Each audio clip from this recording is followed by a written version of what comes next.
Olá, pessoal. Boa tarde. É um prazer estar participando da Campus Party. Acompanho há muitos anos esse evento e sempre tive o desejo de poder participar. E hoje a gente está aqui para conversar, trocar ideias com vocês sobre competências do profissional do futuro. Então, espero que nessa uma hora que a gente vai conversar, trocar uma ideia, a gente possa discutir bastante e a gente consiga produzir muitos insights transformadores para todos vocês que estão participando. A gente tenta fazer uma apresentação bem dinâmica, então, qualquer momento vocês podem perguntar, questionar. No início, a gente faz um questionamento bem interessante, que eu acho que vocês vão gostar da apresentação.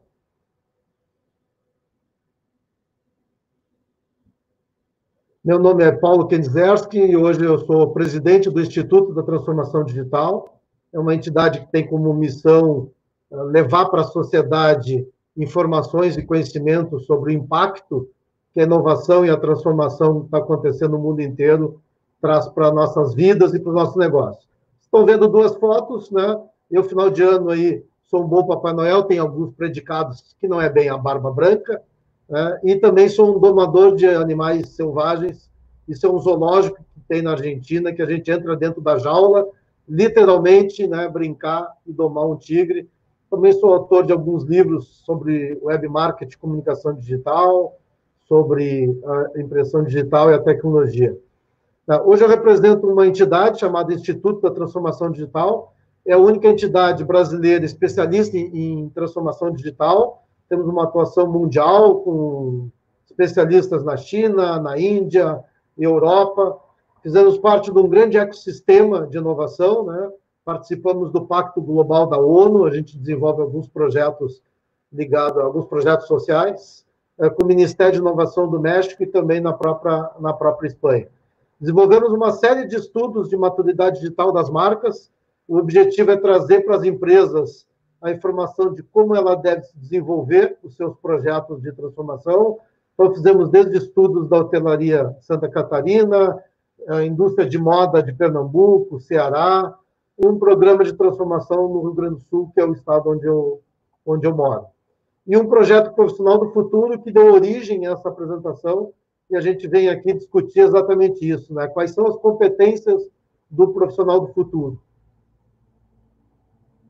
Então, a gente dividiu essa apresentação em 3 tópicos. Vamos falar um pouco sobre profissão do futuro. A gente quer criar uma dinâmica para vocês entenderem um pouco, né, quais são as profissões do futuro, sobre as competências desse profissional, né? O mundo está em constante transformação e é muito natural que as pessoas precisem também se transformar o seu conhecimento, as suas habilidades e as suas competências. E aí, no finalzinho, para a gente dizer assim, o que garante o futuro das pessoas?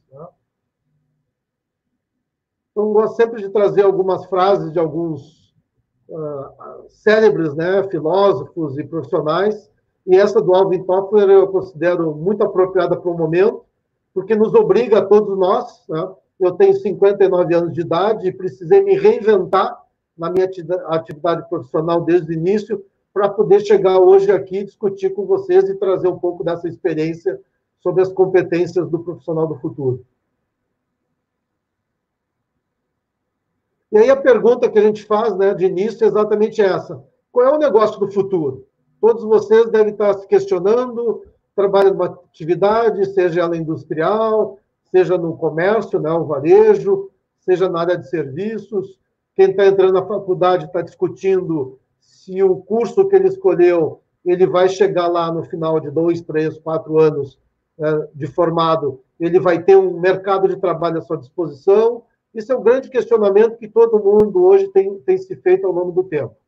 Eu, lá nos meus 16, 17 anos, fiz um curso de datilografia. Tá? Não cheguei a usar essa venda para aprender, mas era muito comum na época. Para a pessoa aprender de verdade, ela não poderia olhar para as teclas de uma máquina de escrever. Então, era usada essa venda aí, que todo mundo podia aprender mais rápido e ter a noção de usar a datilografia.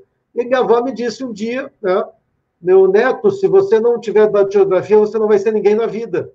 Né? E hoje a gente sabe o que acontece né, com esse tipo de atividade. Eu também já fui digitador. Meu primeiro emprego, eu era digitador numa grande empresa, né, chamada Bureau de Processamento de Dados, onde tudo que rodava à noite tinha que no outro dia estar pronto, sistema bancário, contas, né, tudo funcionava desse modelo.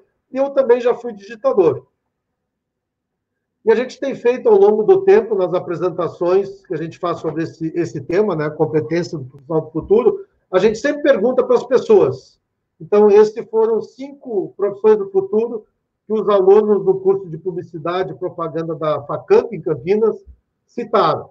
Trabalhar com software, trabalhar na área de turismo, serviços para idosos, né, trabalhar com o mundo pet e energia sustentável.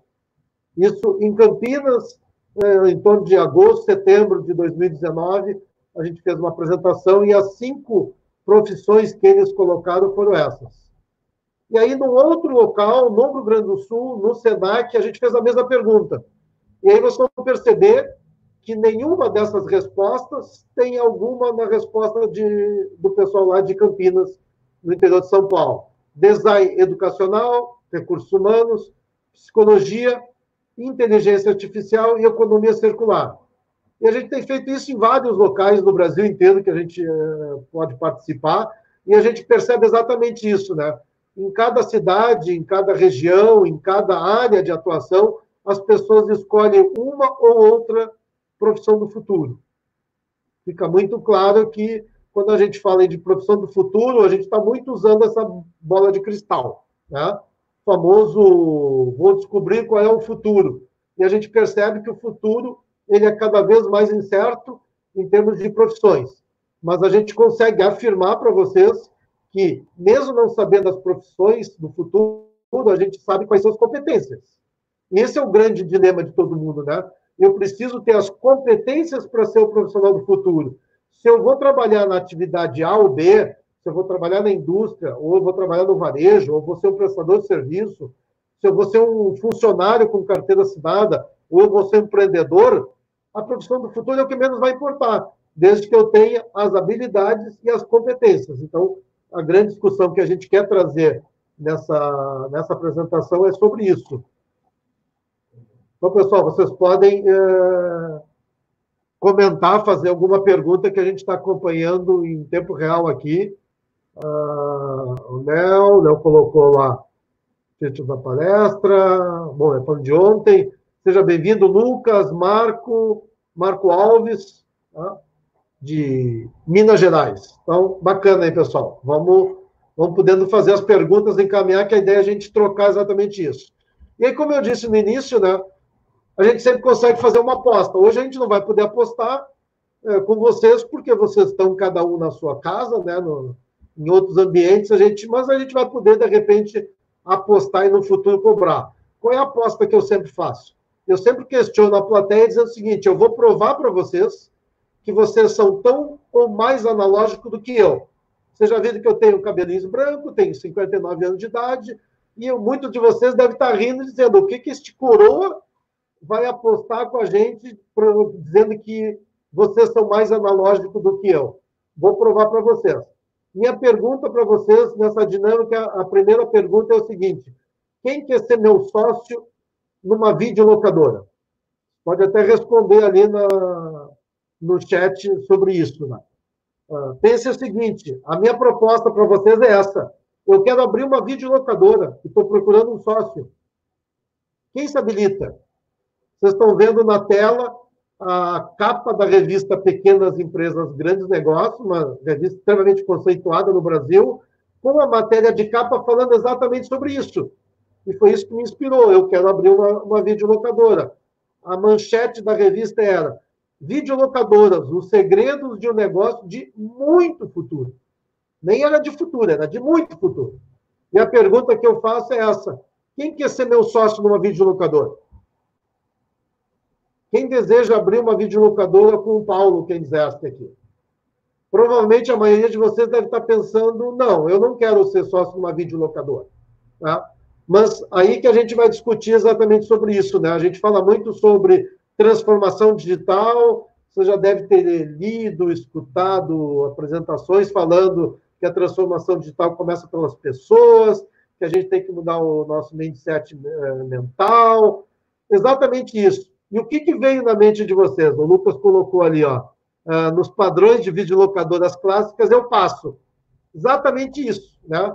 Mas a pergunta, se eu tivesse feito da seguinte forma, quem quer ser sócio da Amazon Prime? Quem quer ser sócio da Netflix? Quem quer ser sócio da Disney? Aí a gente começa a perceber, tá, que o que eu estou falando é a mesma coisa. O que mudou não é um negócio, né?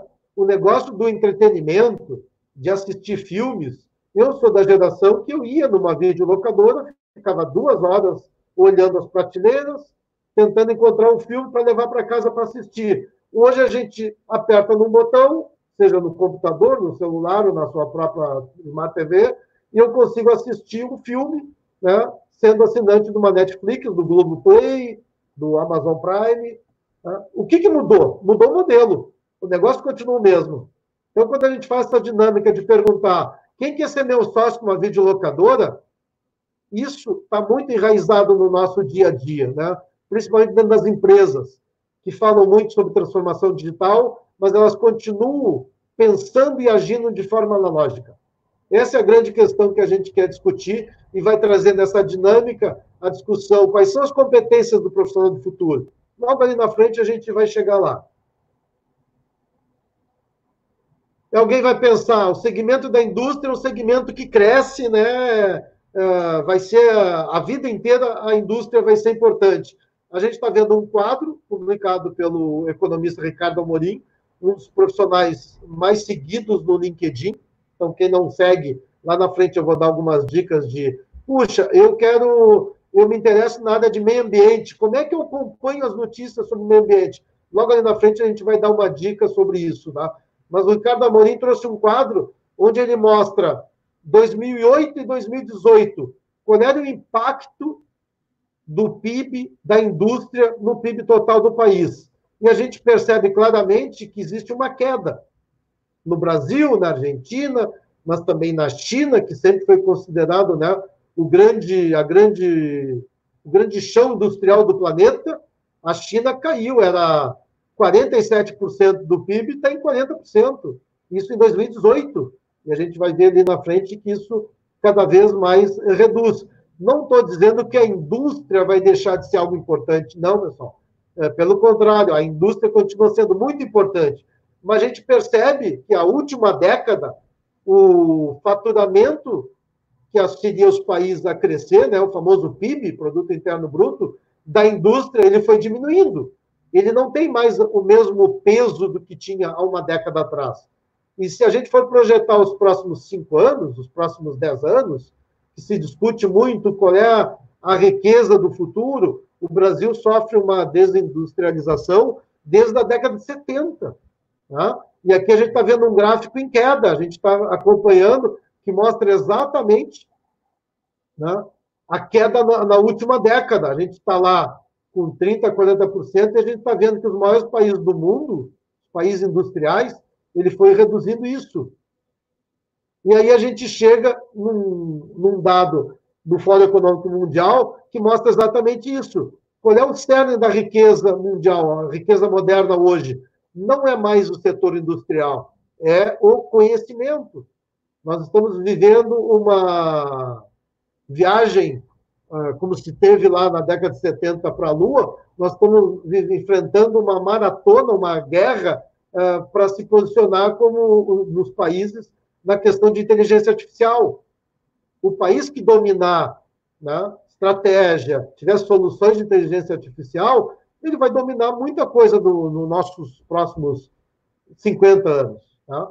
E aí a gente percebe a China, que sempre foi reconhecida como um grande chão industrial do planeta, a aposta deles na educação. A China tem um grande foco na educação. Ela forma por ano, isso é um dado de 2016, pessoal, ela forma 5 milhões de técnicos por ano. Os Estados Unidos formam 500 mil. Você sabe o número de técnicos formados no Brasil em 2016? Não chegou a 10 mil pessoas. Então, a China ela está evoluindo em inteligência artificial, por quê? Porque ela está formando técnicos com uma velocidade muito maior do que qualquer outro país do mundo. Então, a gente precisa pensar nisso. A gente precisa rever o nosso modelo educacional. O Lucas Meirelles fez uma colocação ali. A economia cresce de modo geral, e isso nos dá falsa impressão. Isso, muito bom. Olha lá o comentário do Lucas. A economia cresce de modo geral, e isso nos dá a falsa impressão de que a indústria cresce junto. Outros setores estão tomando grandes proporções do PIB. Exatamente isso, Lucas.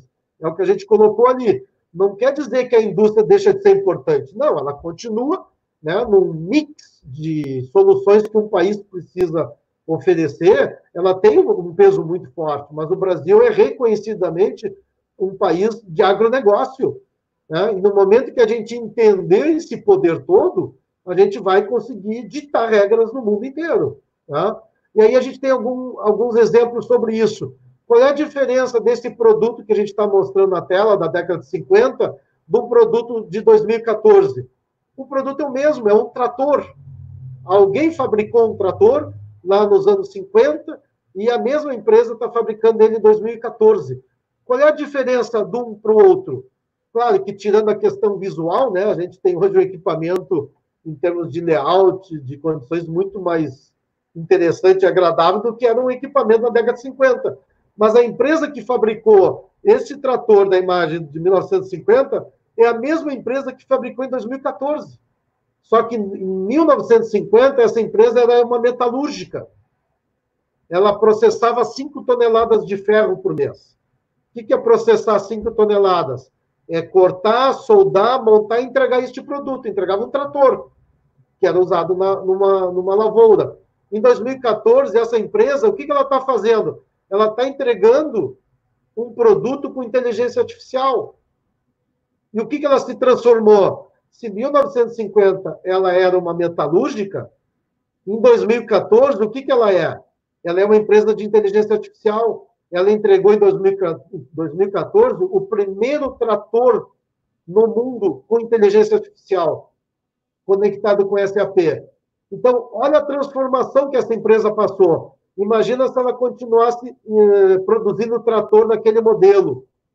Hoje, essa empresa ela precisa ter que muito mais engenheiros trabalhando para produzir placas de inteligência artificial do que ela tinha na década de 50. Uma empresa que fez uma transformação digital impressionante para atender este mercado. Olha o crescimento da produção de toneladas de grãos no Brasil. Né? O Brasil é um grande celeiro mundial de produção de grãos. Exporta soja para a China como nenhum outro país do planeta exporta. Tá? E aí a gente vai ver como que essa empresa olhou o futuro. Ela entendeu que ela precisava evoluir, ela saiu do modelo estritamente industrial, que ela produzia trator e entregava na ponta para o mercado, e ela passou a trazer inteligência para dentro do seu negócio. E ela passou a entregar, hoje ela entrega um trator com inteligência artificial. Foi a primeira empresa no mundo a patentear um trator com inteligência artificial. Nós estamos falando de quem? De uma empresa do interior do Rio Grande do Sul, de Não Me Toque, que é a Stara. E olha a manchete da newsletter da Stara. Do faturamento atual da Stara, 40% é decorrente de produtos que não existiam há 3 anos atrás. Então, vamos voltar para o nosso tema principal. Que competência que eu vou ter, que eu preciso ter para daqui a 3 anos entrar no mercado de trabalho? Será que o que a faculdade hoje me oferece de cursos vai me colocar em condições de ser um profissional desejado pelo mercado daqui a 2, 3, 4, 5 anos?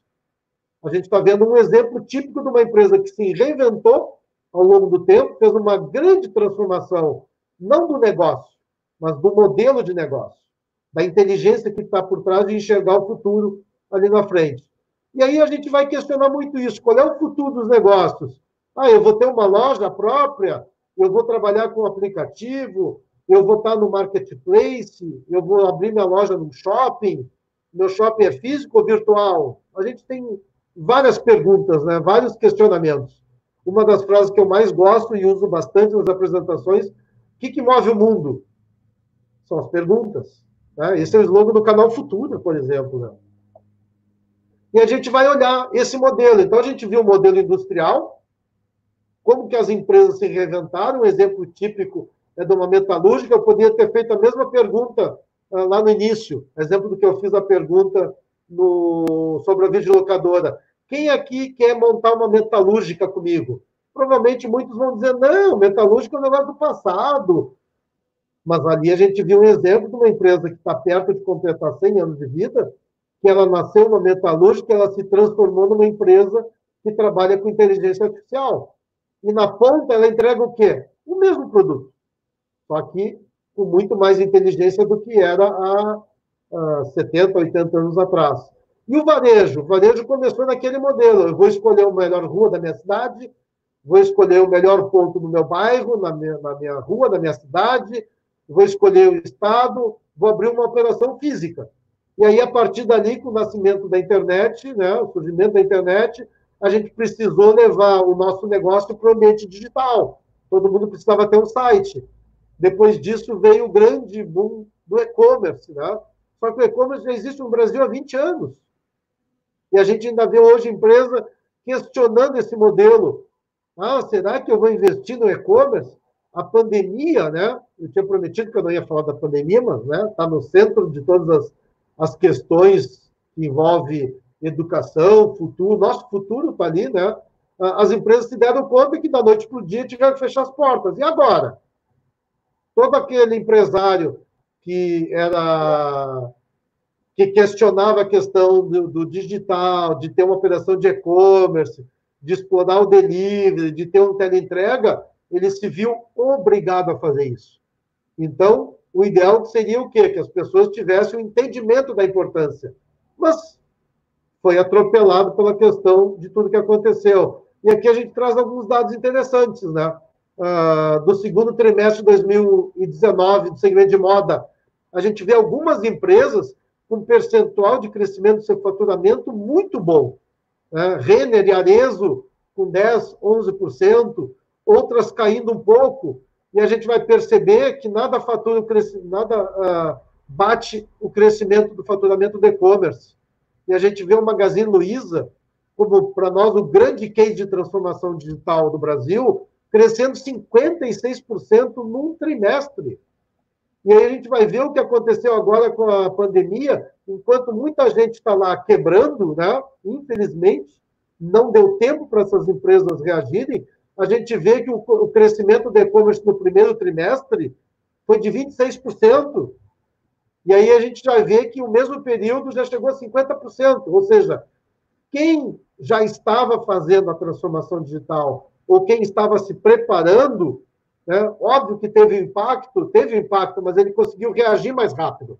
As 3 palavrinhas mágicas quando se fala em transformação digital são velocidade, agilidade e alcance. Então, muita empresa, e a gente vai mostrar um exemplo das ações do Magazine Luiza logo ali na frente, que elas conseguiram ter uma reação de altíssima velocidade, foram muito rápidos, foram extremamente ágeis, e por incrível que pareça, algumas delas melhoraram, inclusive, seu alcance.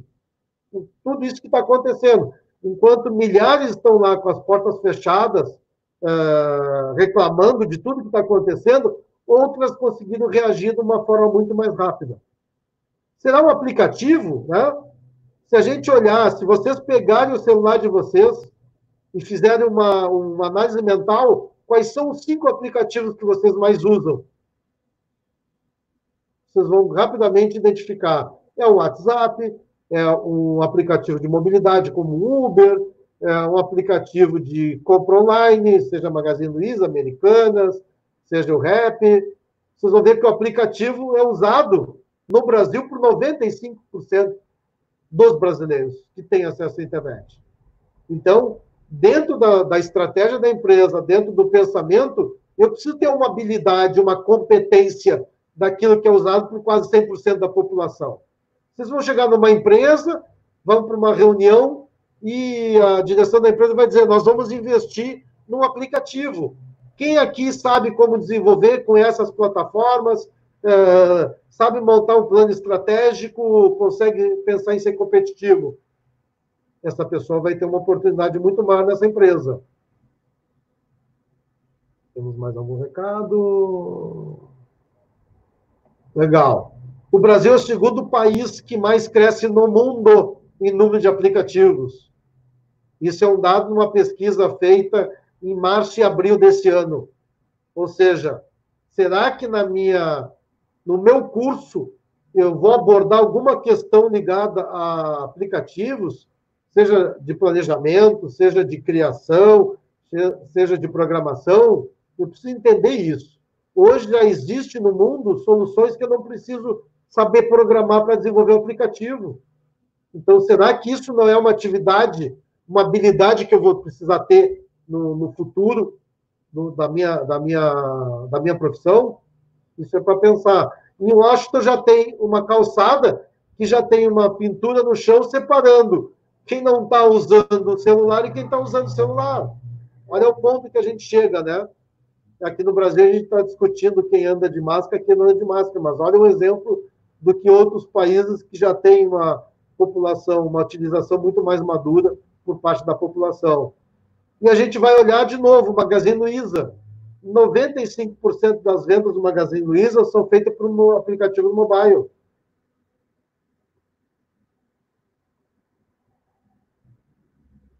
Pensem nisso, como é que eu vou competir no mercado de trabalho se eu não tiver o mínimo de conhecimento de como funciona um aplicativo? Como usuário, a gente sabe, né? Nós, como usuários, temos habilidade total. Mas se eu pensar nisso na minha atividade profissional, se eu pensar isso na empresa que eu quero trabalhar, será que isso não vai ser uma habilidade ou uma competência necessária? Hoje, a maior parte das empresas, quando ela seleciona um profissional, ela coloca lá no descritivo da vaga, ela sempre olha para o passado.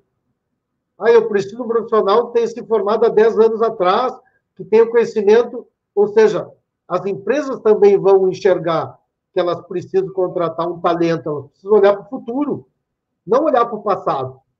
Quem olha para o passado não vai contratar o talento, vai contratar o empregado.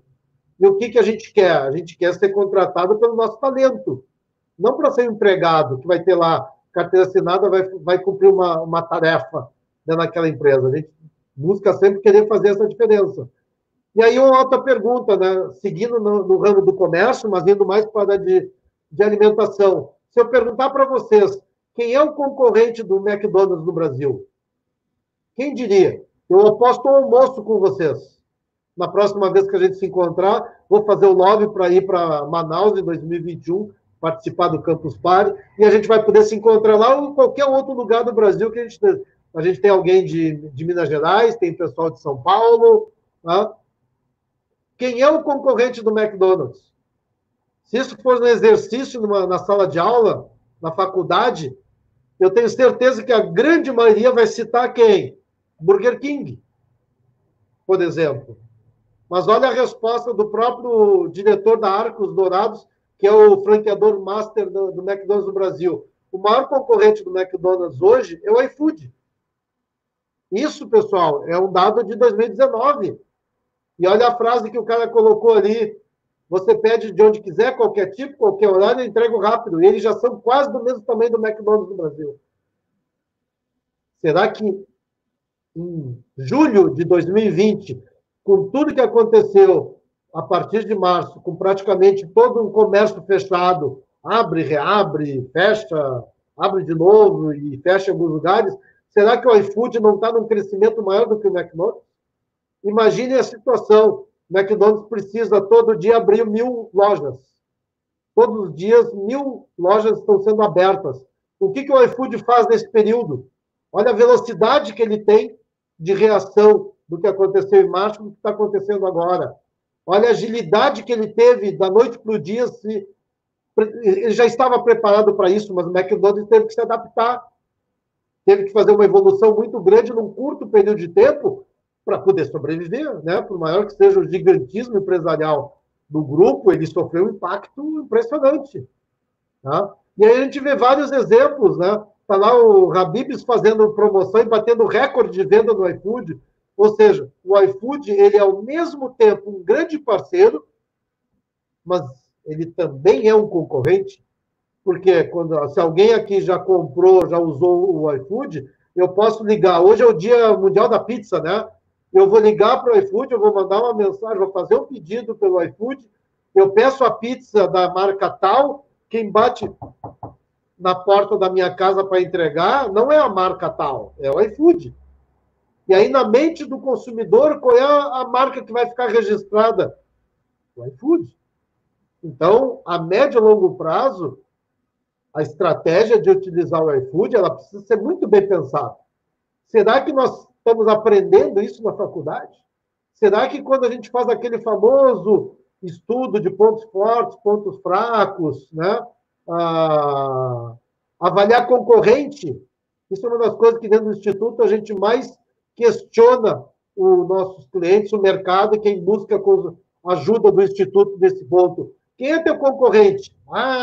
Concorrente do McDonald's é Burger King, é Subway, e o iFood? Não, o iFood é outro negócio. Não, não é outro negócio. Ele está vindo interferir no meu negócio, naquilo que é o que eu faço no meu dia a dia. Então, está aí o exemplo da pergunta. E aí isso mostra como que a gente precisa desenvolver a nossa habilidade mental de enxergar o mundo diferente do que era há 40 anos atrás, há 20 anos atrás. A minha geração aprendeu que o concorrente é o cara que atua no mesmo setor que eu. E não é mais. A gente está vendo a indústria se reinventando, a gente está vendo o varejo se reinventando, a gente está vendo empresas surgindo de pessoas que não atuavam naquele setor. Se a gente olhar o Quinto Andar, ele foi fundado por 2 pessoas da área financeira, não alguém da área imobiliária.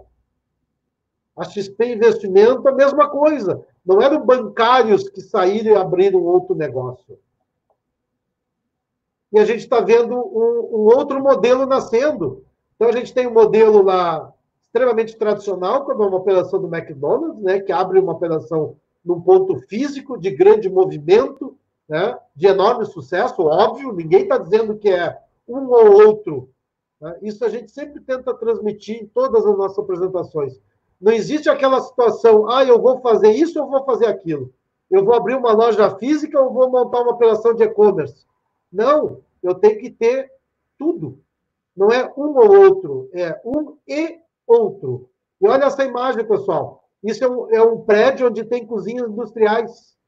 Então, aquele modelo que eu queria pensar em abrir um restaurante, eu procurava um bom ponto, né? Um local de grande tráfego, um local bacana, que eu ia montar minha estrutura. Hoje ela está se transformando numa operação extremamente digital. Mas a entrega é física. Eu vou entregar comida na casa das pessoas.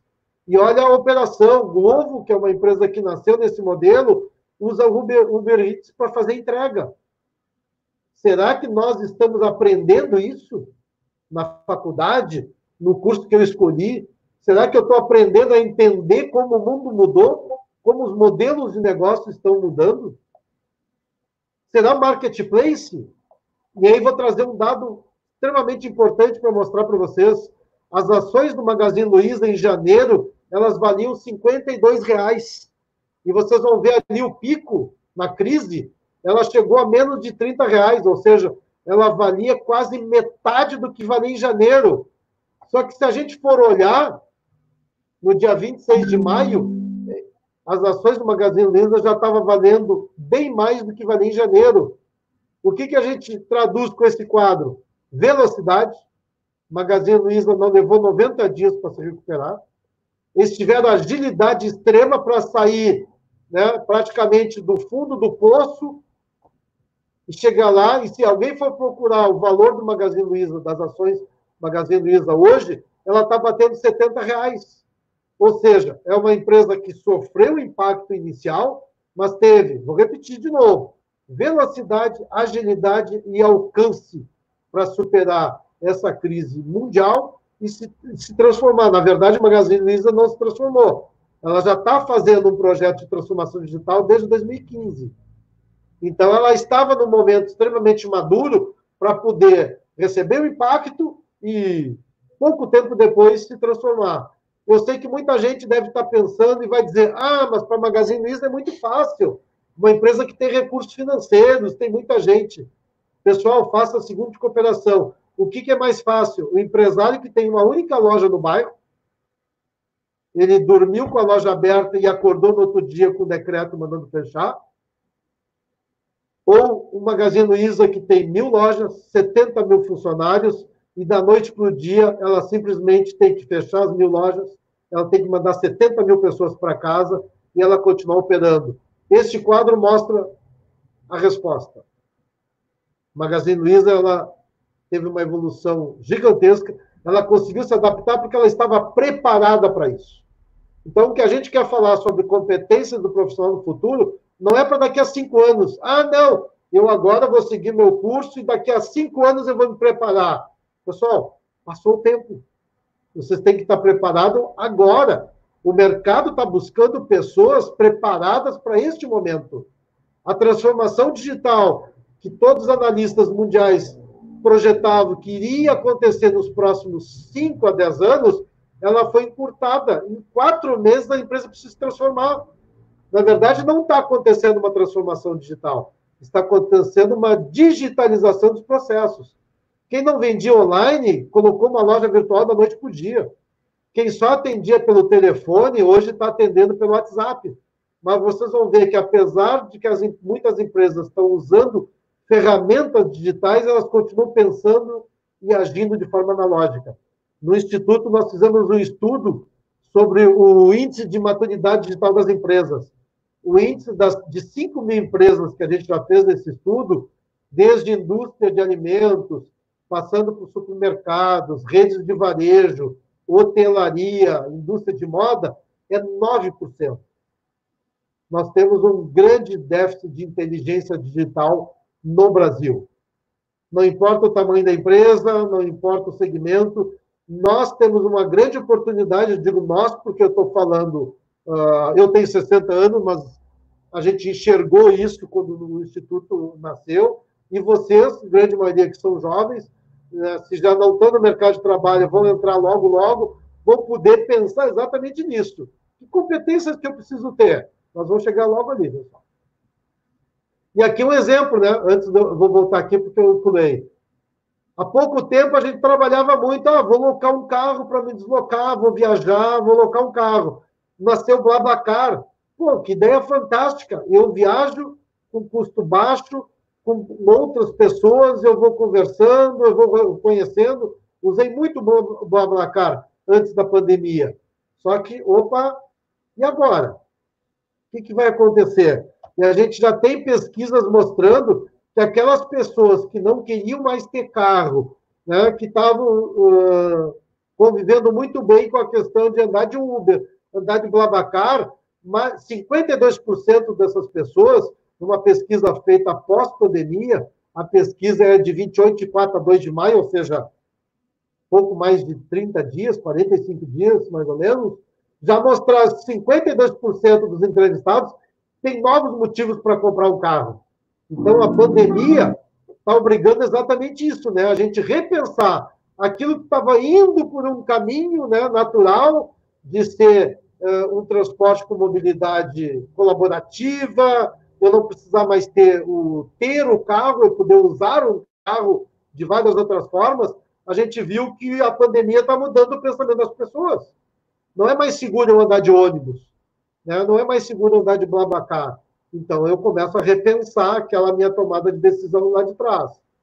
E eu vou mostrar um vídeo para vocês mostrando toda essa grande mudança que aconteceu e está acontecendo no mundo. 早上好，我们出发吧。播放上一首歌，没问题。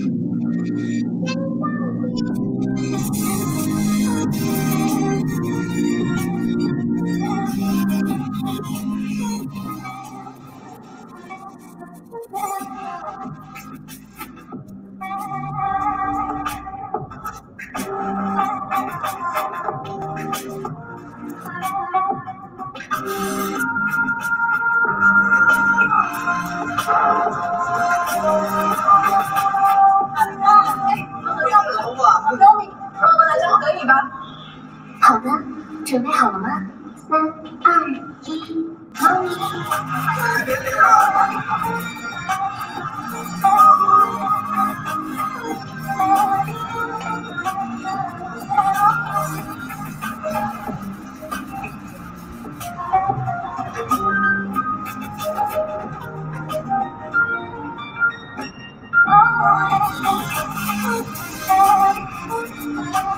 我们回家，10分钟后到家。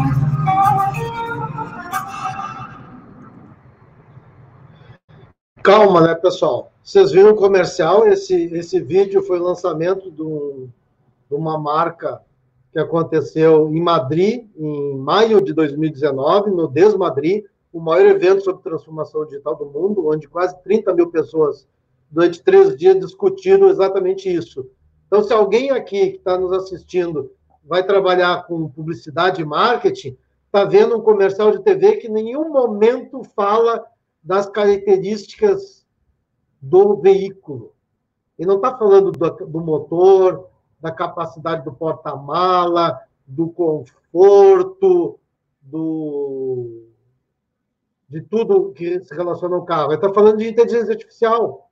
As pessoas querem um carro para poder transitar com aquelas informações que estão ali. A inteligência artificial reconhece o motorista, reconhece o carona, dá dicas, ou seja, nós estamos mudando a nossa forma de consumir produtos. E as pessoas que vão ser os profissionais do futuro precisam entender isso. Então, se a gente vai trabalhar com publicidade, a gente precisa perceber o que está mudando. Se a gente vai trabalhar com design de produto, ali está a prova. O que era 10 anos atrás, hoje é diferente. E será que a gente vai ter que esperar mais 10 anos para ver o mundo mudar? Não, esse mundo está mudando. Todo mundo, a qualquer momento, né, em tudo que é evento, está se falando sobre isso. O novo normal. Mas será que alguém tem a bola de cristal para adivinhar como é que vai ser o novo normal de verdade? A gente viu que o novo normal vai ser completamente diferente. No dia que abriu a praia, todo mundo voltou para a praia. No dia que abriu os bares, todo mundo voltou para os bares. Mas será que isso vai impactar de que forma a nossa profissão do futuro, a nossa atividade? E toda vez que vocês enxergarem essa lâmpada aqui no topo, é uma dica que a gente está dando.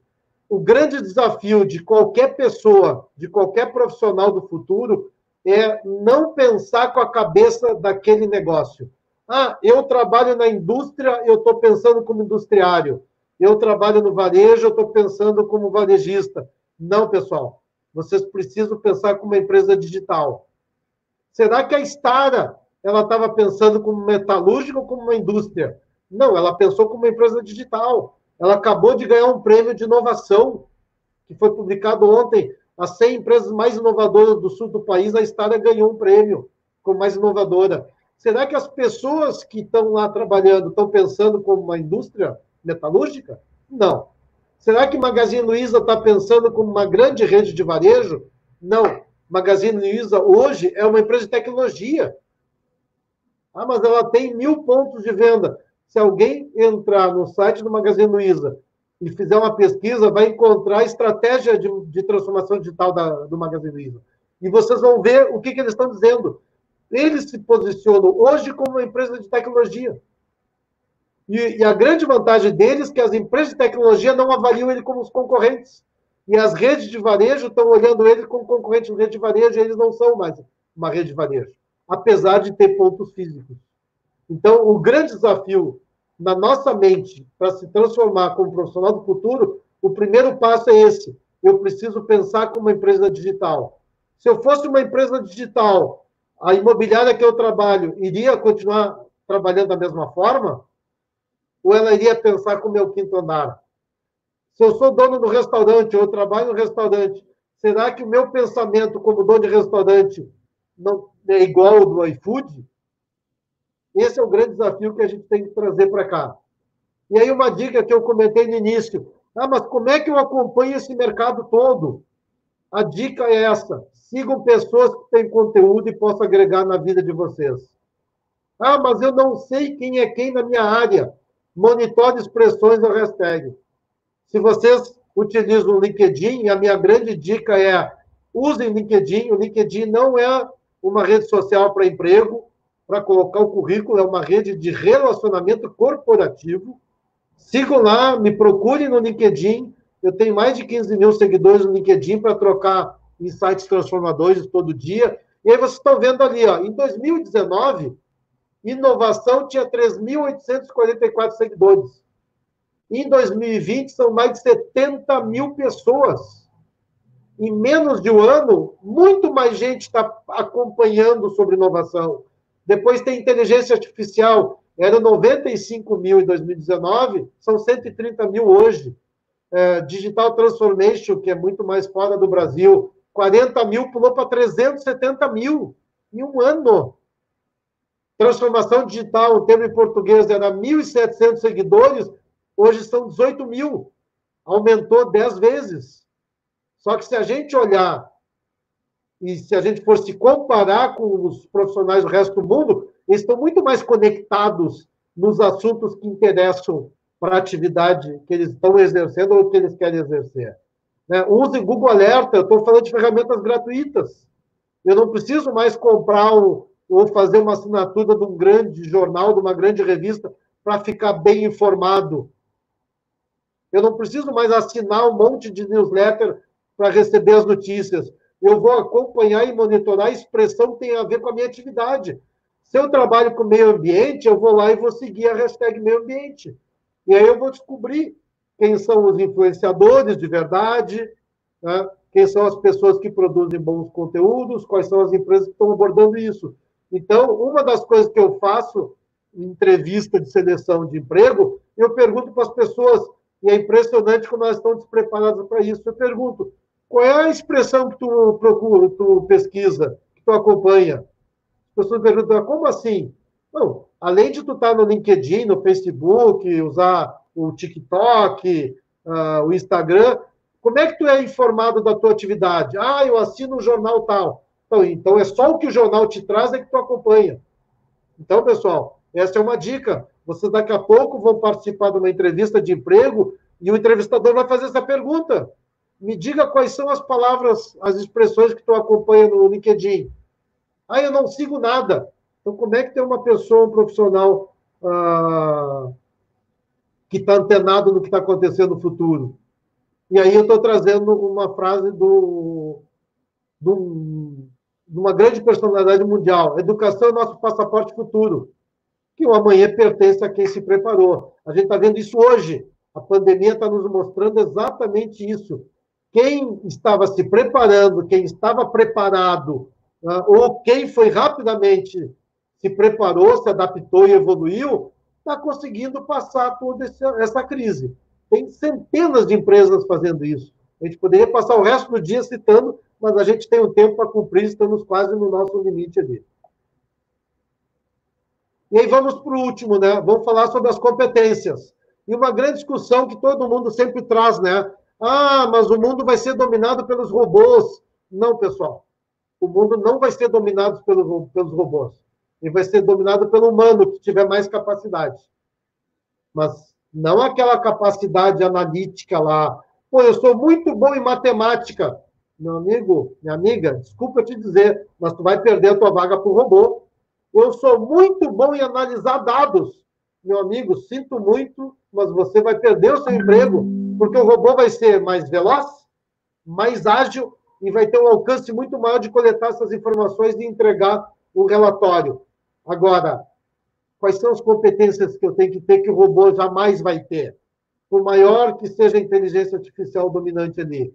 Vamos lá. Quais são as habilidades do futuro? Isso são as habilidades apontadas pelo Fórum Econômico Mundial. Resolução de problemas complexos, pensamento crítico, criatividade, liderança, trabalho em equipe.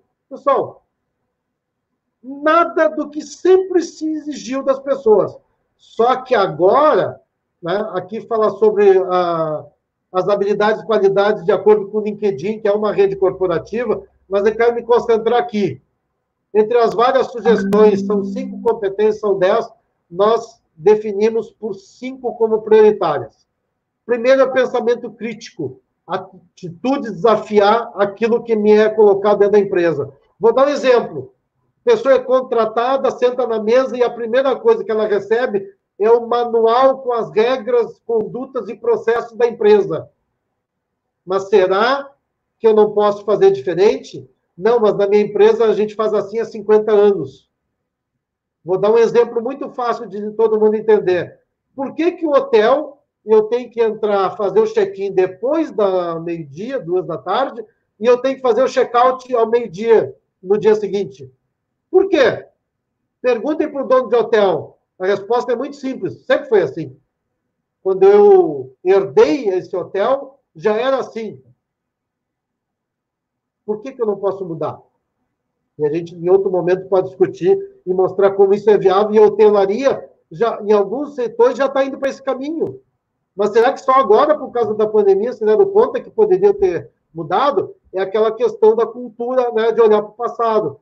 Flexibilidade cognitiva, capacidade de adaptação do nosso cérebro às situações de constante transformação. A minha primeira pergunta, quem quer ser meu sócio numa videolocadora? Eu tenho certeza que 100%, porque isso eu já fiz essa pergunta para milhares de pessoas, 100% me diz, não, eu não quero ser teu sócio numa videolocadora. Mas será que o meu cérebro está olhando para o futuro ou está olhando para o passado? Eu estou associando a videolocadora a um modelo, a um negócio do passado ou a um negócio futuro? E aí a grande questão é essa, o negócio é o mesmo. O trator que a Stara produzia na década de 50, ela continua produzindo um trator hoje. O que mudou? O negócio não mudou, mudou o modelo. A videolocadora mudou o modelo. Hoje é streaming. Né? Nós estamos aqui utilizando o streaming. Né? Nunca mais vai voltar ao normal? Não, nunca mais vai voltar ao normal porque a gente tem mais opções. Um evento como o Campus Party, que todo mundo se reunia fisicamente no local, né? Neste ano, por uma questão ainda da pandemia, do isolamento social, nós estamos fazendo 100% online. Em 2021, como é que vai ser? Vai ser híbrido. Então, se vai ter 1.000 pessoas em Manaus, 10.000 pessoas em Manaus, nós vamos poder ter 100.000 pessoas no mundo inteiro. Se nós entender que não é um ou outro, ou eu faço o evento físico ou eu faço o evento online. Não, ele é híbrido. A gente vai fazer o evento físico e vai também levar ele para o meio virtual. É híbrido. Esse é o novo normal. A gente precisa entender isso. Né? Então, flexibilidade cognitiva é exatamente eu poder adaptar o nosso cérebro. Tem um vídeo, se alguém quiser entrar no YouTube do Instituto, o Instituto da Transformação Digital, vai encontrar um vídeo falando sobre o cérebro reptiliano. A gente tem que assistir esse vídeo 1, 2, 10 vezes, porque ele nos mostra que, historicamente, a gente pensa exatamente nesse modelo. O que é o cérebro reptiliano? Ele está olhando o nosso instinto de sobrevivência. E a gente precisa ser questionador, a gente precisa quebrar esse processo mental que vem de geração para geração. Terceira competência para a gente ir para o final, execução inovadora, pessoal. A gente tá cheio no mercado de gente dando ideias. A gente precisa executar. A gente precisa ter mais pessoas que executem do que planejam.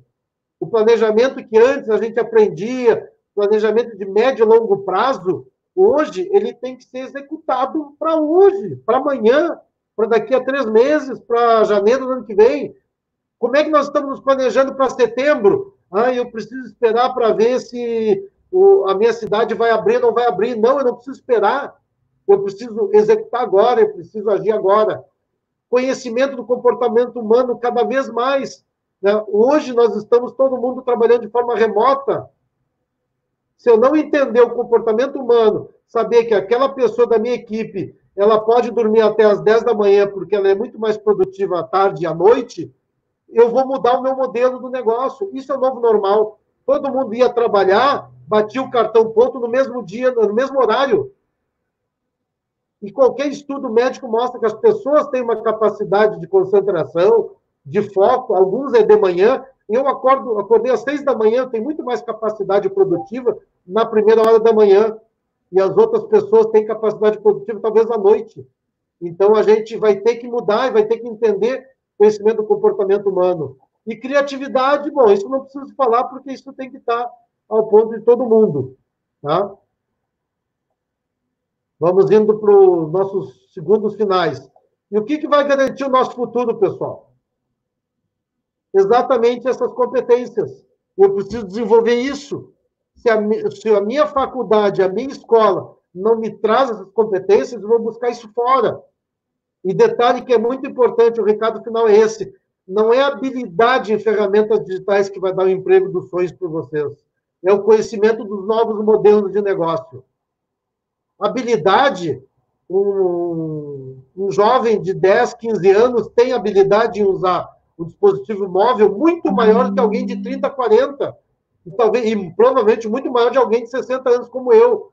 Então, não é a habilidade em ferramentas digitais que vai dar o emprego dos sonhos, é o conhecimento dos novos modelos de negócio. Aquela dinâmica que a gente fez lá no início, né? Mostrando quem quer ser meu sócio numa videolocadora, quem é o concorrente do McDonald's, isso a gente pode fazer uma centena de perguntas e a gente vai perceber que a gente não está enxergando o que está acontecendo no mundo. A transformação digital de verdade, ela não está acontecendo com o uso da tecnologia, ela está acontecendo com o entendimento dos novos modelos de negócio. E aí a gente precisa olhar o futuro, a gente precisa ter uma visão mais para frente, sair daquela nosso entorno e olhar muito mais para frente. Hoje a gente tem condições de assistir uma palestra de alguém de Harvard, de graça. Por que eu vou assistir o cara que eu estou acostumado a ver no YouTube todo dia? E aí uma frase de uma jornalista que eu considero fantástica, para a gente encerrar: a educação abre portas da mente que jamais vão voltar a ser fechadas. Todo exercício que a gente faz para desenvolver a nossa capacidade, as nossas competências, elas não voltam, o nosso cérebro não volta ao modelo anterior. Então, a gente precisa praticar, a gente precisa cada vez mais desenvolver isso. Espero ter deixado vocês cheios de dúvidas. Não sei se alguém tem alguma pergunta. Está ali meus contatos, e-mail, o meu WhatsApp. Quem quiser seguir batendo papo, vai ser um grande prazer poder seguir conversando com vocês. Aqui estão os endereços do Instituto da Transformação Digital. Nos acompanhe, a gente tenta buscar sempre transmitir muita informação, muito conhecimento, para que vocês tenham o livre-arbítrio, a possibilidade de poder enxergar o mundo, não mais com os olhos das gerações passadas, mas com os olhos de vocês, enxergando o que é o novo normal que a gente está falando. O novo normal, para nós, é o modelo de educação que a gente precisa trazer para o nosso dia a dia. Se a minha escola, se a minha faculdade, a minha empresa não me oferece essa condição, eu vou buscar isso em outros lugares. E a grande vantagem que hoje a gente está vendo, a gente está vivendo muito em colaboração. A gente está conseguindo ter acesso a conteúdos e conhecimentos que alguns meses atrás a gente não tinha. Quero agradecer imensamente a oportunidade do Campus Party, da organização, Everton, meu parceiro aí de gestão. Obrigado, espero que vocês tenham ficado com muitas minhocas de ideias na cabeça, que a gente tenha conseguido produzir insights transformadores para todos vocês. Obrigado, nos encontramos logo ali no futuro, pessoal.